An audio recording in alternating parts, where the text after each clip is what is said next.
President Obama and Governor Romney both promising a lot of bipartisanship if they win on Tuesday, but with dozens of congressional moderates from both parties headed for the exits thanks to retirements and some expected losses.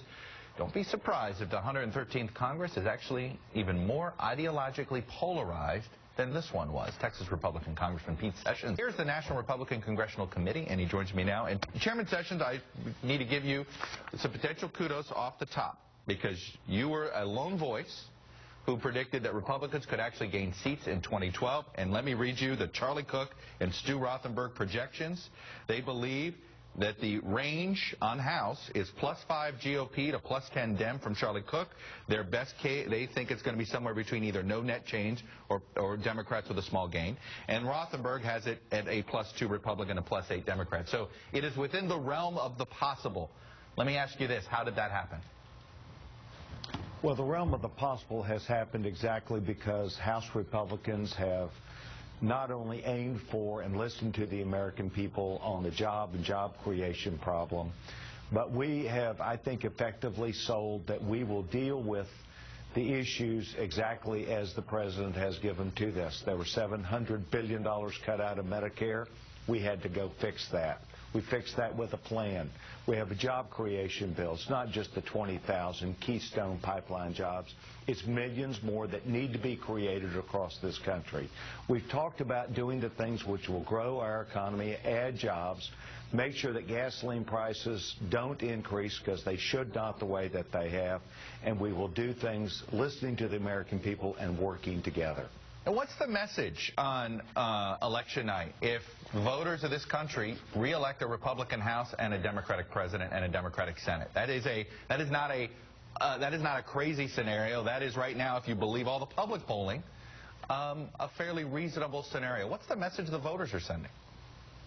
Well, I think what really will happen, you remember back in Wisconsin earlier in the year when we were told, hey, get ready, we'll stay up all night for this, waiting for the answer from the Wisconsin voter, and it happened I've been in 47 congressional districts this last month, and in all 47 of the congressional districts that I went to, the momentum, I believe, is on the side of Republicans. Republicans, based upon the American people wanting to do something about this jobs and job creation, about prices at the grocery store, about prices at the pump. But the fact is, you don't. It is. What do you say to this potential split decision? What are voters saying? Why is it that they want to potentially do both? Well, I think there won't be a split decision. I think the decision will be made that Mitt Romney is that person, and that's the point. I don't think you can go and elect a whole bunch of new Republicans. Maybe it's 5 or 7. Maybe it's just re-electing the great net 63 that we got last time. But it will be a resounding victory for House Republicans because we have a plan, and we will work with Mitt Romney, and the American people know that.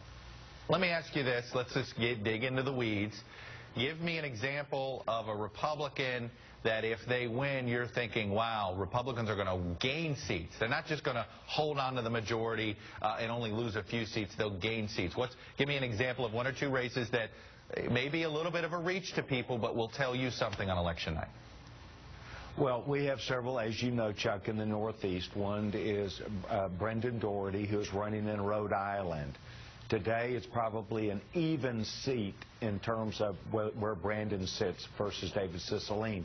But it's a vastly different viewpoint. It is a huge Democrat seat, and I think that Brendan Doherty can win that. Go to outside St. Louis, east into Illinois, and we have Jason Plummer. Jason Plummer is running in a seat that has not had a Republican in years. The old Jerry Costello seat, right?